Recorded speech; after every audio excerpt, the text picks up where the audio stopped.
Oh, yeah, time to go to work today. It is a Sunday, even if it says Vikings Chargers at the bottom of the screen. I'll correct that in just a second. It's Donnie right side, and it's Tom Vecchio, and away we go. On a week 8, Tom, information is flying already, my brother. How we feeling?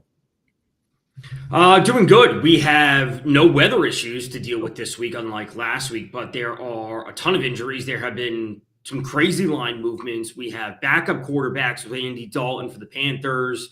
It's no Tyrod Taylor for the Jets. It's still going to be Justin Fields. We have Kirk Cousins in for the Falcons. There's no Drake London for the Falcons. Things are moving all over the place, but I'm ready to run through every single game. Yeah, we should have a good time today because it's not again, this is like 2 straight weeks, Tom, we talk about. It's not the greatest card, but there are advantages that you can certainly try to get through. Let's start right away, Tom. 1 o'clock start here, and we'll go over the 1 o'clock slate first, as usual. Justin Fields going to get the start, which is surprising because last week the owner said, this guy stinks, I don't want him out there, but Tyrod Taylor's injured. Now that same quarterback has to go out there taking on Joe Flacco. But I got to tell you, the 6.5 time, they're all gone. We're down to 5.5. Are people believing in the Jets today, basically without a quarterback?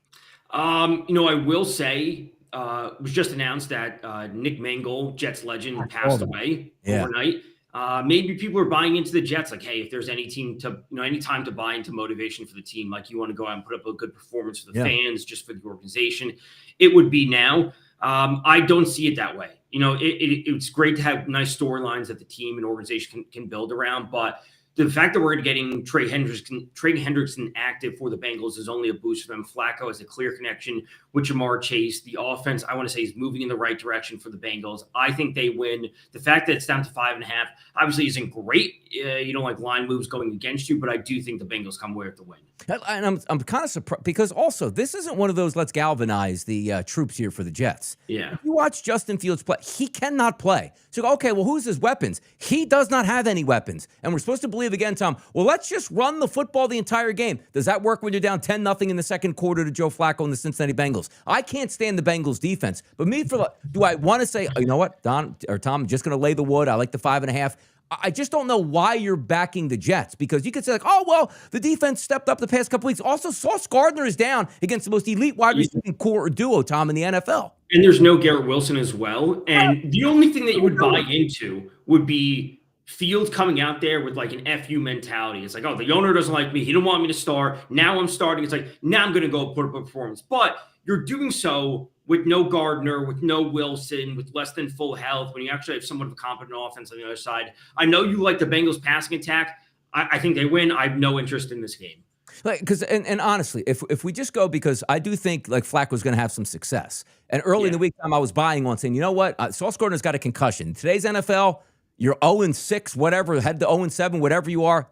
I knew he wasn't going to play, so I wanted to jump ahead of that line. And I do think that we have success, but also I'm not going to have that running mate with the Jets. I would love the Jets to score 21 points in this game because that means Cincinnati would have to score more than 21, which means 3+ touchdowns. But if you are betting the Jets today, why even take the plus 5.5? Wouldn't it be just Breece Hall over 66.5 rushing yards or Justin Fields over 44.5? Because they can get both of those and still lose this game. Right. If you're backing the Jets, you are expecting an under 44.5 is what I would say the most. Correct. You would expect Hall has to do his part, Fields has to do his part, and they don't win this in a shootout. They win this game 20-14, 20-17 somehow. Yeah, it's one where you see like it looks too easy, and yes, 75% of the tickets, Tom, coming in on Cincinnati, the line's dropping, and usually we're handicappers. We see this, that reverse line movement that usually is a positive for the Jets. If Garrett Wilson and Sauce Gardner were playing today, went 6.5 to 5, and you know what, Tom, this might be a little bit closer, but you just can't take away a bad team's best players and then go, hey, Justin Fields, well, the owner just told you. Look, even I see it. We can't complete a pass. I've never seen a path in the NFL to be like, okay, let's just go out and run it 62 times today and see if we can win. The minute they get behind, it's over. Justin Fields can't pass, and he has no weapons, Tom, to even get the football to. Yeah, you can't dink and dunk to Mason Taylor for 400 yards and expect to outduel Jamar Chase, really. Let's get to the next game here. San Francisco and Houston, another interesting line. San Francisco, hella banged up. Houston, banged up on offense as well. Who are they throwing the football to? But yet, here we are, Tom. We had San Francisco as a slight favorite here early in the week. That's no longer the case. Then it was 1.5 for Houston. Tom, I'm looking right now. -2.5 for Houston, and a total that's dropping. 44.5 early in the week, 41.5. Another ugly game where it's like, what do you pick out in this spot here? It would be going to Dalton Schultz. Like, he's the guy on offense. I really do think. And I was high on him on Monday night. I spoke about him going over 38. I think I don't want to say triple that, but he ended with 90, if I remember, against Seattle correctly. There's no Nico Collins. We know that Christian Kirk isn't going to play. It's Dalton Schultz. I will say, if you are buying into one of the two rookie receivers for the Texans, Jalen Higgins or Jalen Noel, it's 31 and 36.5. If one of them goes over, and I don't know who it's going to be, I think they will clear comfortably. Like, they go to 60 plus. So if you are willing to ladder them, go pick your guy and ladder. Don't just go over. I would go 40 plus, 50 plus, smaller units on those, because I do think there's a chance for him to have a big game. Yeah, you take a look also at touchdown props here. McCaffrey -125, Kittle +145, Schultz +155, Woody Marks +180, +260 on Chubb. If you are looking and saying, other than being contrarian, Tom, how does this game go over 41.5 points? Just being honest, because Saleh's a great defensive coordinator. He might not have all the answers, but they look pretty good against Atlanta. And now you have a team in Houston that has a very good defense, and they don't have an explosive running game, a quarterback that's struggling, your best two wide receivers down. This screams, Tom, 17-13. It really does. And, it would be Woody Marks, one of the more interesting options for me. Maybe George Kittle. We're going to see Derek Stingley on Juwan Jennings, which is a very tough matchup for a depth receiver. I see this as a very low-scoring game. I think Woody Marks and Christian McCaffrey play their main part. I think George Kittle wants to put up a good performance, considering they got held to a donut the other night. 21-17 San Francisco wins. I'm fascinated, Tom. Like Jaden Higgins, 31.5. Jalen Noel, 36.5. Xavier Hutchinson, 28.5. Yeah. Like, somebody has to pick up some of that slack here for their top dogs. And maybe it is going to be Dalton Schultz at this point. But this is one of those games where, Tom, like, we get ourselves in trouble sometimes. I think it's going to be an under. That's the way I would bet it. But you're saying, you know what, man? I'm going to take Higgins 31.5. And he doesn't even have a target in the first half. Like, this is a game where you can outsmart yourself. Like, sure. If you just said, you know what, you have to pick, it probably would be Kittle and Schultz on both sides here for me. It is National Tight Ends Day. That's true. So keep that in mind. Bump. So this is the spot for Dalton Schultz to shine, considering there's no other real receivers or no established receivers. It's him. And Woody Marks is a rookie too. So it's Schultz, two rookie receivers, rookie in the backfield. I say you stick with the tight ends. Yeah, so these first two games I look at, like, not in love. Like, I do think Flacco throws a couple touchdown passes. If I had to bet a Jets prop, it probably would be Fields over his rushing prop, because it just does seem like, you don't like me, I don't like you. 17 carries for 162 yards and 2 scores from the quarterback. Like, I'm just going to, you think I can't pass? Well, watch me run out here. Same thing. The Jets' backup quarterback, because if Tyrod Taylor is out and he didn't travel with the team, and Fields has shown propensity this year to get hurt multiple times. Let me see up the roster here. Let's go Jets. I'm going to go their full roster here for a second. Let's go all the quarterbacks on the roster. Brady Cook, Justin Fields, Tyrod Taylor. So Brady Cook, let's go. Missouri. All right. Get in there, baby. Oh, my God. Like, look at their wideouts, too. Quentin Skinner, Jamal Pritchett, Trenton Irwin, Isaiah Williams, Tyler Johnson, Irvin Charles, Arian Smith, Josh Reynolds, Alan Lazard, and obviously Garrett Wilson. But who else is out too, by the way? Is Reynolds out? Who else? What's the other wide? Are all their other wide receivers in? Is just Garrett Wilson? I thought maybe another wide receiver was out too. I could be wrong on that, but that doesn't matter at this point. That doesn't. Hey, I mean, bad. So 2 games out the door. Me and Tom aren't in love with either one of these games. Now, here's the interesting one. We're handicappers. We watch things all week long. The fact that the Ravens all year long, while Lamar Jackson was injured, they go, hey, after the bye, that's when Lamar's going to come back. We're going to bring him back slowly. We're going to practice him this week. I was floored because I was actually looking for he practiced Friday. Didn't want to make a move yet because I thought that would open up the running game specifically for Derrick Henry. So I said, all right, Lamar's back. I don't know how much I trust him, but he has a chance to throw a couple touchdowns against Chicago's defense at this point. But I said, you know what? Maybe a team total. Maybe they win this football game.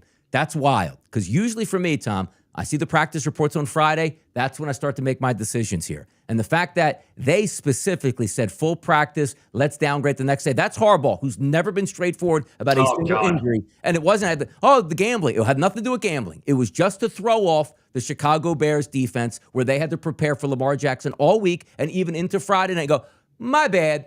He ran the practice squad. I said, wait a second. He ran the practice squad. So he was full gas, but running the practice squad, and you don't want him to start. Nothing makes sense. It was a complete lie. And now we have Snoop Huntley in here, Tom. How does that change your direction of this game?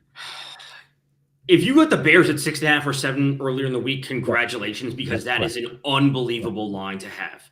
And the same thing happened when the Ravens were at home hosting the Texans before the Texans bye. And it was the Texans at 7 on Monday. And then they just demolished them 40-3. Playing this game, the fact that Snoop Huntley is going to be starting, I want to trust Derrick Henry. I really do. Yeah. I think trusting him to get a touchdown or over his yards or over his rush attempts, whatever you may like, I think that is the route to go, because trying to turn this into a track meet against the Bears, and whatever you think, the Bears defense is fine, but the offense is putting up points. The offense is putting up 21-plus points in every single game. So unless you think Snoop Huntley can go out there and score 24 or 28 points, the answer is for the Ravens just to keep the ball away from the Bears offense. It's not like the Bears are some historically great offense, but they're just better than what the Ravens have, combined with the Ravens defense still being bad. And I know they're getting players back and they are getting a little bit healthier, but Caleb Williams can still move the ball. Yeah. So if you like this game, you have to trust that the Ravens will cover, because they're just going to give the ball to Derrick Henry time and time again. Yeah, and the tough part about that, too, is if you can tell me, Tom, we have a one-possession game in the fourth quarter, Henry should have that 86.5 yards. He should. It's a matter of we're struggling, Chicago's up, there goes that passing game. But also, if we do look on the ground, I know you brought up Kyle Monangai before. He's 28.5 as a rushing prop. DeAndre Swift expected to play, obviously, but maybe just a little bit banged up. Huntley, 33.5. There are some other guys to take a look at. Any rushing props outside of Derrick Henry? That's like Monangai as an option to get 30 yards in this game. Is it or no? I think so. Yeah. I think he can absolutely get there. I was high on him last week. He obviously went over that. It was a different game, a little bit of weather going up against the Saints, but I think he can get there, and it's just a route for them to just control the game. Like, if the Bears get out and score, they don't really need to be worried about the Ravens pushing back and then scoring against them.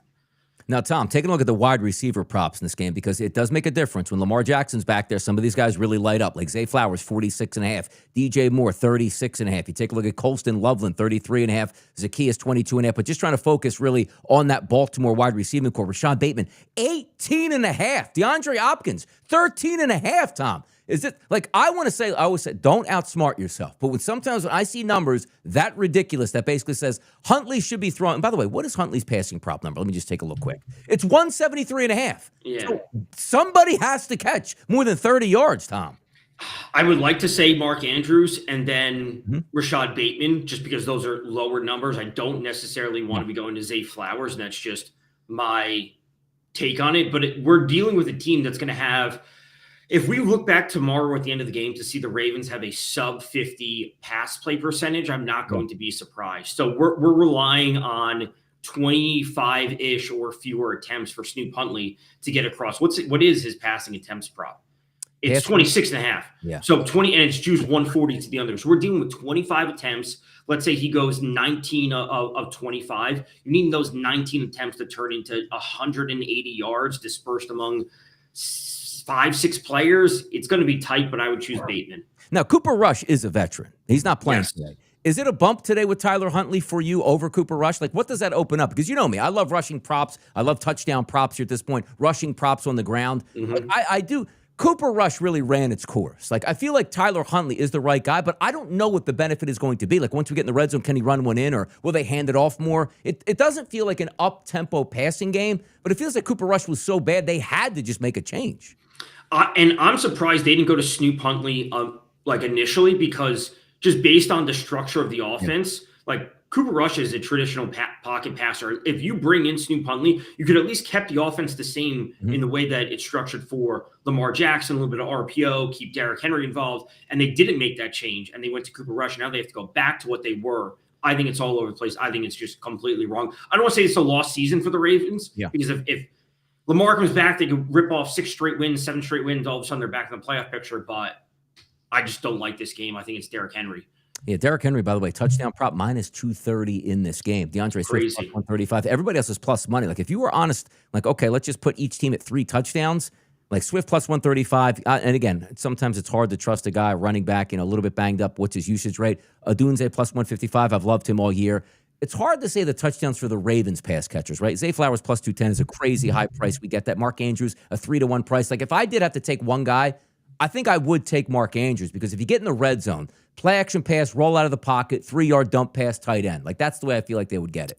Yeah, it has to be a simple game for the Ravens. That if you're going to, again, beat the Bears, who are scoring a ton of points, they're also giving up plenty of points. I don't see the Ravens winning this game 31-28. If they win this game, again, it's going to be kind of the same thing as some of these other games. Like, they win 20-17. Yeah. And that's how it has to be. It has to be low scoring, control the ball, limit the turnovers, and just don't let Caleb Williams. And I know Caleb Williams isn't a perfect quarterback. I don't think he's amazing. I think he's okay. But the Bears are scoring points. That's just a fact. Whether you think they're amazing or not, they're getting out there and they're scoring 20-plus points every game. Unless you think the Ravens can match that and or exceed it, it has to be a lower scoring game for Baltimore. Yeah, these first 3 games, like, if I had to choose, like, sides, like, and again, looking at some of the ticket count here, you probably should be taking the Jets, even though just it doesn't make any sense to do that. But so many tickets on Cincinnati, the line coming down. Same thing in the Houston. Like, Houston's getting 20% of the tickets, Tom, and that line is now the highest it's been all week at minus 2.5 towards Houston. Those are like, hold your nose and watch out, because this is really public versus, Joe,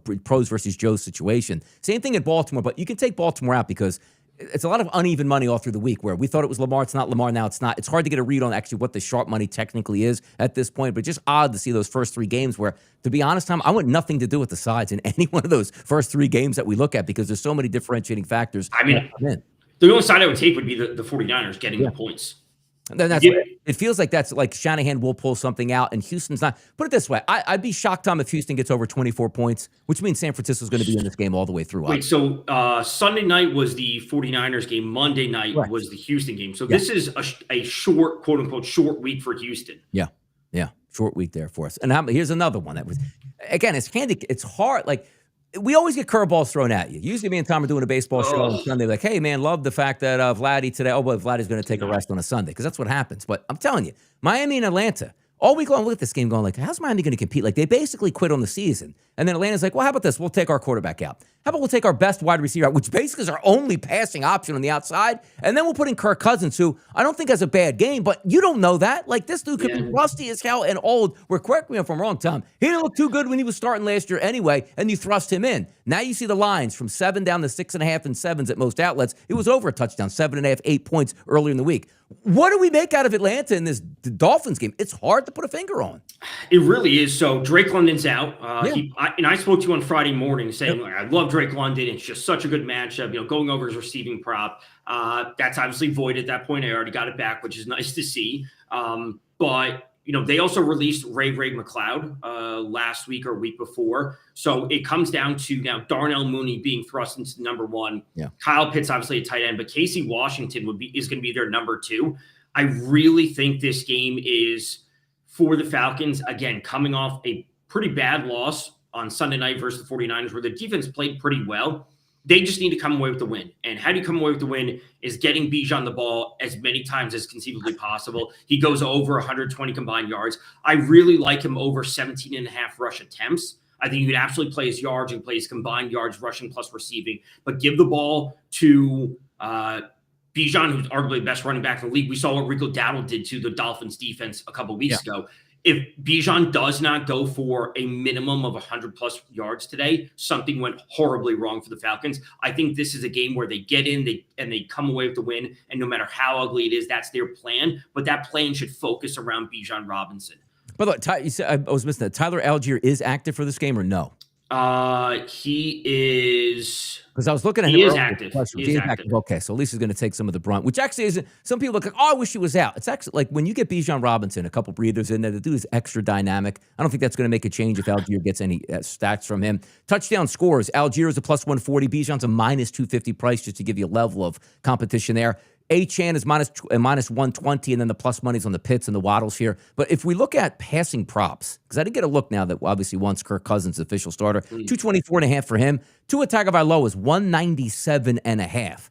Atlanta does have a good defense. That's a really low number because you say, well, Donnie, did you see what happened last? Look, Cleveland in the rain and the wind on a team that's given up is a little bit different than Miami, let's just say, in a dome. I understand Waddle's a little bit banged up. Their offense hasn't looked great, but I would be really surprised, Tom. If Tua goes under 197.5, to me, it means he didn't finish the game. He did pop up on the injury report this morning with an illness. They said that it's obviously they have to put him there. They said he does not have a designation going into the game, and he will be starting, but he's been terrible this season. The injury illness thing isn't a good sign. There was a report earlier in the week saying that the Dolphins are trying to get Waddle more involved in the offense, or they want to make him a focal point of the offense, wherever the quote was.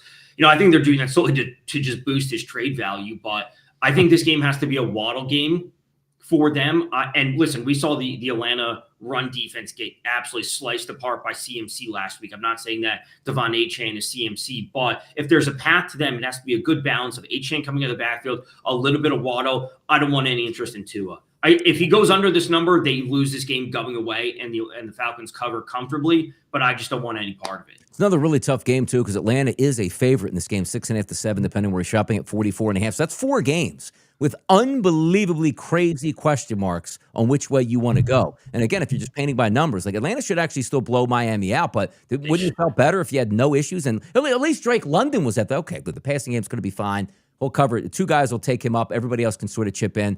This is one of those games was man, I just bet on Kirk Cousins. He looks like Carson Wentz at this point right now, just giving the game away, and that's the way you lose games. It is what it is. Not great games, but certainly covering as much as we can. Buffalo and Carolina.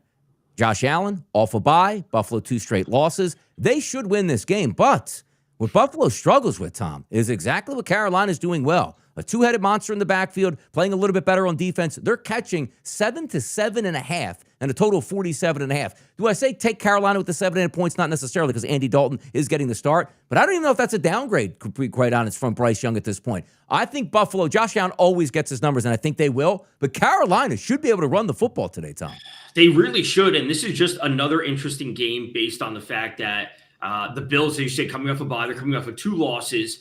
And then the Panthers, who have been kind of sneaky good at home, I still believe they're 3-0 at home with some wins. They're starting a backup quarterback. So there's so many different dynamics in all these games with the injuries, whatever it might be. I don't love the 7.5 number for the Bills. I have the Bills in a pick'em pool, but I'm not actually betting on them when it comes to this. To see that both Rico Dowdle and Chuba Hubbard have solid games would not surprise me. But I really think the Bills need to put up a massive performance just to quiet the internal issues that they have, the external. They are a Super Bowl favorite, and you're coming off of 2 losses. And I think it's a team that is overperforming in the Panthers. They are much better than they were last year, but they're still overperforming. They should not be 3-0 at home. They should not be on this win streak. The Bills have to come away with the win, and I think it has to be 250 plus in the air from Allen, 50 plus on the ground from him, and James Cook has to play a big role. And we're going to see the same thing that the Bills always do, which is distribute the ball to many different receivers. Kincaid, Shakir, Coleman, Josh Palmer, Cook coming out of the backfield, Ty Johnson, doesn't matter. Get everyone involved and move the offense and put up some points. Yeah, let me just check. I'm just going to take a look at those Bills inactive from their site for just a second, just to get a quick glimpse. Palmer's down today, of course. By the way, how long is he supposed to be out for? Because I know we watched that injury happen on that prime time game where they got smoked by Atlanta. So he's out today. Matt Milano, no surprise. You say, oh, no, Matt Milano's out. He's been bad anyway, so I don't really think that's too big of a thing. But and he's also been out for half the year. Exactly. A lot more players back there. I think that offense does move. I'm just interested to see what we're getting today out of, Dalton being a starting quarterback at this point now. Then also, let me ask you this question. Rico Dowdle's 50.5 rushing yards. Chuba Hubbard's 41.5. Is there any preference on either one of those guys? Yeah. Crazy that Chuba's actually being priced below, but Rico's been so damn good. Yeah, I don't think Chuba Hubbard's a good running back to begin with, and it's not just this year. I just think he's a very league definition average running back, and I think Rico Dowdle is actually pretty good. So and even though we're going to see the same thing happened last week, where technically Chuba Hubbard got the start, like he was quote unquote the starting running back in the first drive. Rico Dowdle was outplaying him. He's outplaying him on yards after contact, yards per carry, yards per attempt, doesn't matter. Rico Dowdle is the answer. I would not be betting on Chuba Hubbard, even though the number's lower. Tom, you're a big Ted McMillan guy. Now, he doesn't have a starting quarterback today, but they want to get him the football. He's 57.5 in this game. Do you have any thoughts on him? I certainly do like him. Let's see. 4.5 receptions. And this is kind of the same thing where I don't think Xavier Legette is a good receiver. And again, these are just biases I have. This is take it grain of salt, but I don't think he's a good receiver. I think Andy Dalton should be throwing the ball to Ted McMillan a minimum of 8 times today. Yeah. So if you're going to give me 8 or 9 targets for, I'm going to say one of the best rookie receivers outside of Emeka Egbuka, he should be coming down with over 4.5 receptions. And it's the same thing that happened when Flacco comes in. It's like, who's our best receiver? Let's throw him the ball. It's like Jalen Coker's coming back from injury, missed the first 4 games when he was on IR. We don't really have a tight end. We're not throwing the ball to Tommy Treble. I don't think Leggett is good. Just throw the ball to Ted McMillan. Yeah, would it be interesting? And also, by the way, understand what the Buffalo Bills don't have a great defense this year. They're struggling with the run, Tom. You know what that means? Well, we got to put 8 guys in the box, play action, pass, one-on-one coverage to an elite wide receiver who is a rookie. That could get some of those big plays certainly off of the break. Philadelphia and New York, another interesting game. Understand this, too. Beginning of the week, my stance hasn't changed, Tom. Like, I'm a big-time Eagles fan. Sometimes you sort of overplay your hand a little bit or underplay your hand a little bit. 2 weeks ago, I saw the Giants physically manhandle the Eagles because the Eagles just came in that game. Look, we're just going to win. It doesn't matter. We're probably not going to practice that much. And we don't need Jalen Carter. You sit this one out and injuries. They got smoked in that game. But I'm telling you, like I saw the Giants in that game, like, well, they got some fight in them. They went into Denver and were the better football team in that game. They just absolutely collapsed at the end of the game, which, again, young football team trying to win on the road. Let's just say, Tom, they play a clean fourth quarter and win that 19-6.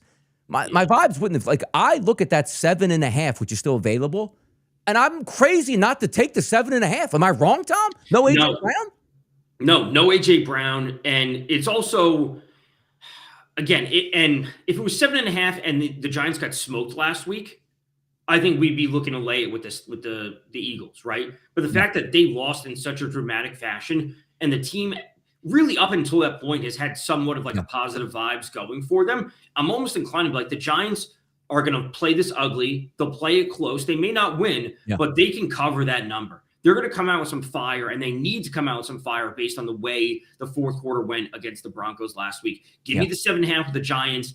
No A.J. Brown. The offense has been struggling to begin with, and it's that much weaker when one of your best players not out there. Giants stay within the number, but it's not going to be a pretty game. Yeah, we're going to take a look at some of these prop pitches I bring up. That's my guy King Rail out there. By the way, shout out King Rail. He's been around for a long time. Sometimes I see him on X. Comes and it goes there, but the NBA season's back. He's there. So I just wanted to bring that comment up. Shout out King Rail. He's been around the block a few times there, and he's still hanging in there. So there's my guy. Let's get back to this Giants game right here because I am interested in some of these props, Tom. And tell me if I'm wrong on this. If I go to rushing, last week I had the right scheme, Tom. I said to myself, and here's my exact quote, I think Saquon's probably going to get over 20 touches. He's going to get at least 18 carries out of those, but I actually thought he probably would get 20-plus rushes. He got 18 rushes. So if you just do the math, like 18 to 20 rushes here, it's like 3 yards, 3.5 yards per carry. He gets his number. He didn't get that. And I said, even on the first series, which again, Cam Jurgens was playing on the first series, had like 26 yards. Like, you know what? This is an awesome handicap day. Like, this game's going to be close all the way through. He's going to get the football a lot. 25 yards basically in the first, 7 minutes of the game. Right. I got this. And he fell apart. Am I wrong to think in this game, it's 86.5 as he's being priced like, oh, the Giants... Tom, what I watch from the Eagles is they have 2 elite tackles. And yes, tackles are important in the running game.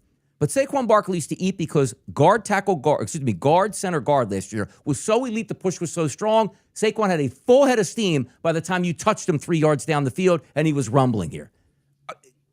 I mean, as a fan, Saquon, I hope he gets it. 86.5? I can't go anywhere near that number. It's an uncomfortable bet given the level of inconsistency that he had. And he started off the Giants game. Didn't they start that first drive with 3 straight runs, I think? And the first drive of that the first play, I should say, of the Thursday night game, if I remember correctly, he had 18 or 19 yards, and it was the longest rush of the season. Yes. And he still only ended with like 50 yards or whatever it was. So there's nothing to bring me to betting Saquon. And I think the number's been bet up and up and up based on the A.J. Brown news. They're like, oh, A.J. Brown's out. They're just going to give the ball to Saquon. And if there's public money going on in the over for Saquon, I just want to be on the opposite side because he has not been the same player that he was last year. And the fact that all the explosive 20-plus yard runs are not showing up this year, that's what really helped those high numbers of getting into the 80s and 90s. He could do that on 3 plays, 4 plays, and then you just need a couple extra carries really to push him over. That's not the case this season, and I don't love an 86.5 number with Saquon. to say that he falls under today would not surprise me at all. Like, I look at this too, and I say to myself, like, I've always liked Jackson Dart running the football. Young quarterbacks there, get their first two reads, not there. They're out of the pocket. He's athletic. He really stunned the Eagles in that first game. I actually took the Giants in that first game to have a rushing touchdown. I think they had 4 or 5 in that game, which he scored on the first drive of the game with like a 20-yard scramble touchdown. I'm telling you this, Tom. I look at the Eagles offense and I say, all right, you watch so many times where Jalen Hurts, he's very good with the football where he doesn't want to turn it over. So sometimes, Tom, he doesn't throw you open. He's very good on the deep ball, but when you say that 10-yard out, he's not throwing it where it's one-on-one coverage and I'll throw you open. The reason I say that, if A.J. Brown is down, let's just say Cordell Flott maybe shadowing, let's just say Devontae a little bit more and tries to slow him down. You don't have great wide receivers across the board. Am I wrong to think that Jalen Hurts is going to run more today because he knows he needs to? And also, the Giants' pass rush is really good. And if nobody's open off the bat, which A.J. Brown's a man beater, so is Devontae Smith. Now you roll coverage of Devontae and nobody's getting open, I think Jalen's running today. I do. Yeah, let me just look at this if I can find this quickly. The Giants blitz percentage is 13th on the year. They're playing man at the second highest rate, so they should. They also have the 6th highest or 6th when it comes to light box percentage in terms of their defense. So there should be room for Hurts to run. If they're not getting it, there's nothing that would indicate that Hurts won't be in a spot. Like defensively, the Giants can get after the quarterback. Correct. But if they're not getting after the quarterback, they're also not stopping him. Yeah. So I'm looking at him saying, and it's a lot, Tom, it's 30.5 for his rushing yards. Yeah. I think that makes sense. Even his over, and also the key is like, well, how about just his rushing, his rushing attempts as well? It makes sense because he's going to get 3 pushes a game. And if on top of that, he adds 5 more, he probably should get the yards. And also, Wan'Dale Robinson, Tom, 50.5 today. Any thoughts on that? Or let's just forget about from the Eagles' perspective, Devontae Smith. Anything from a Giants spot, because Slayton, 37.5. Who else is out there? Theo Johnson, 30.5. They're numbers out there. Yeah, they are. I still think Wan'Dale Robinson's the best option outside of Cam Scatterbo. And I don't love his prop today, Scatterbo does, but I would just trust Wan'Dale Robinson to continue to be a 25+% target share guy for Jackson Dart. He's the best option they have. All right, let's get it over. Cleveland, New England, Tom. Dillon Gabriel comes over with one of the best defenses in the National Football League. Drake May playing absolutely sensational. You don't run the football against Cleveland, Tom, but you can pass the football against Cleveland, and May's been really hot at that. Cleveland, however, is getting 7 points on the road. Do I think Cleveland wins this? No. But at the same point, it's like, do you think New England can win this by double digits? It's a 40.5 total. I don't know, man. Like, this line's tough for me. So last night I was on with Adam and Brady, and we were talking about this game, and because I talked to you about Drake May going over 19.5 completions, which I really do like. He has been phenomenal this year, tops of the league, top 3, top 5 when it comes to EPA per play, CPOE, all these things. And again, you're not going to be able to run the ball against Cleveland. And also, Ramondre Stevenson is terrible and should not be seeing the ball. And also, they're just not giving the ball to Travion Henderson. So it really comes down to Drake May. This is what I said to Brady and Adam last night. I think Cleveland could be within the number the entire game, and then a late mistake by Dillon Gabriel gives the Pats really advantageous field position, and they just kick a field goal, and all of a sudden they're up by 10, and then they just win the game because there's no more time left. That's how I really see it playing. Like Cleveland's going to be in the game the whole time. They're playing tight. The defense is there. They're shutting down the run game, and then one mistake late causes the Pats to cover. The numbers are so low at the wide receiver spot. Like Diggs is 55.5. Like even Judy was banged up a little bit, 45.5. You figure they're probably coming back. Fannin and Njoku's back. That'll be interesting to see how he battles with Fannin. Now, Fannon's 33.5 and Njoku's 27.5. Hunter Henry on the opposite side. The Patriots at 33.5. Any other prop bets that you might have on your eye in this game, Tom? I like Hunter Henry today. He has really stepped up to be a solid receiving option for Drake May. A little bit of pass rush, getting after Drake May. Obviously with Myles Garrett there, get the ball out quickly, get it to Hunter Henry, the safety option, and pick up some first downs. And that also plays into me liking Drake May over 19.5 completions. How about this next one here? I'm telling you, this is a public surpriser. It is. It's Tampa Bay and it's New Orleans. Nobody wants to take New Orleans, Tom. 75% of the tickets coming in on Tampa Bay. That line is now down to 3.5 at most outlets and a 46.5. I truly believe, like, Tampa Bay, love them, banged up, playing primetime football games on the road again. I think New Orleans has a legitimate chance to win this game, but I take the 3.5 points in this game with the Saints in this one.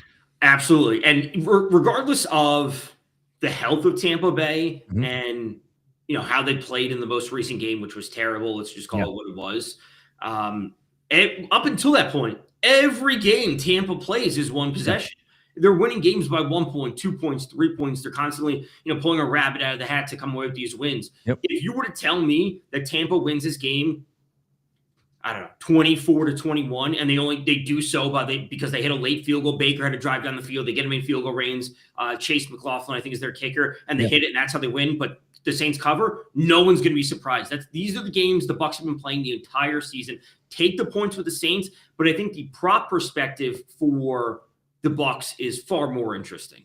But yeah, give me a little action there on the outside for some deep shots to Rashid Shaheed at 48.5 today. Igbuka, by the way, is the best, or the highest price, I should say, at 73.5. Olave's playing good football, 61.5. And away we go down the list. Sterling Shepard, some of those backup options, Tej Johnson, 42.5 and 31.5 in the spot. But just from a side perspective, that's one of those games where, like, old school me would just be like, you know what? New Orleans is the play. They probably win this football game, but I do think it's going to be a close one as it goes down. I just think Tampa Bay, the better football team, but banged up, hard to win on the road. I think this is a great spot here for the New Orleans Saints. I'll tell you what's not a great spot, the next one, Tom. Tennessee and Indianapolis. We're seeing 15.5 now show up. It's almost like, what is Tennessee playing for? They're going to get routed. Indianapolis is as hot as can be. They almost feel like, it's in the same state, too. Like the Indiana Hoosiers on Saturdays, like they just love to run it up and beat the hell out of you, regardless of who's the quarterback who's playing. I have that feeling today. Now, do I want to take 15.5 points and lay it? Not necessarily. Do I want to take the 47? Because now I worry about Tennessee. I do think Indianapolis does whatever they want on the ground. Like a huge day for Jonathan Taylor could be in store today, Tom. Right. When you look at some of the underlying metrics for the Colts, they are, when it comes to points per drive, they're the most efficient team this century. Not this season, not over the last 10, like this century. They are literally, with Daniel Jones at the helm, and I was just completely wrong about that, of how they would be operating this year. Me too. They're putting up points left and right. They're blowing teams out. Can they obviously win this by 14 points? Absolutely. Do I want to lay that number? No.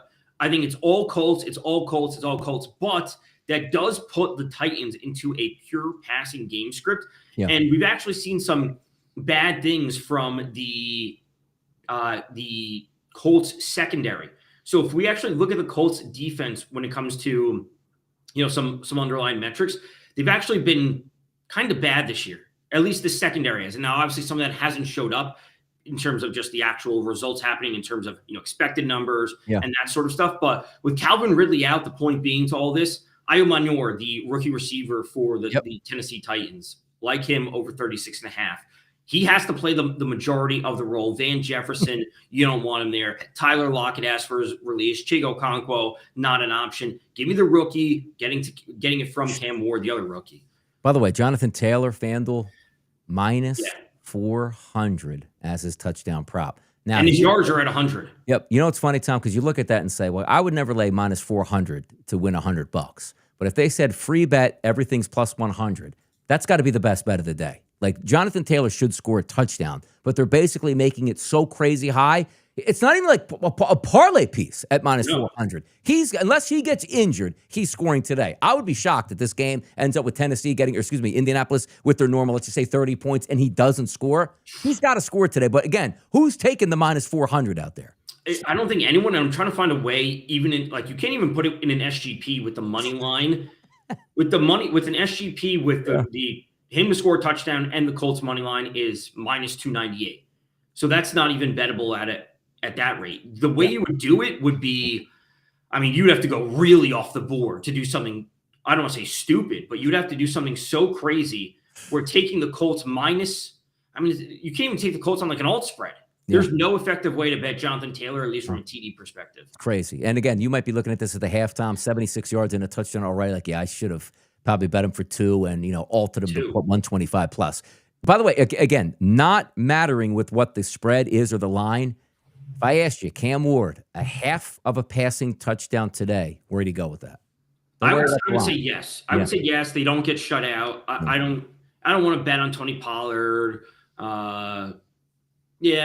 Tony Pollard, Tajay Spears, doesn't move the needle for me. I'd rather just trust Cam Ward. Team is just bad at this point, man. It's amazing. Again, we don't have the inactives just yet because it's a 425 game, but that team is just flat out bad. I'll tell you a good game that we probably get some points on today.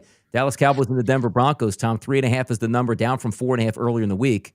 Total in this game, 47.5 gone, 51.5 across the board. Dallas's offense looks rejuvenated. Denver knows how to get after the quarterback. We'll see where that pressure comes from. But I do think we get more points than not. Here's my question, though.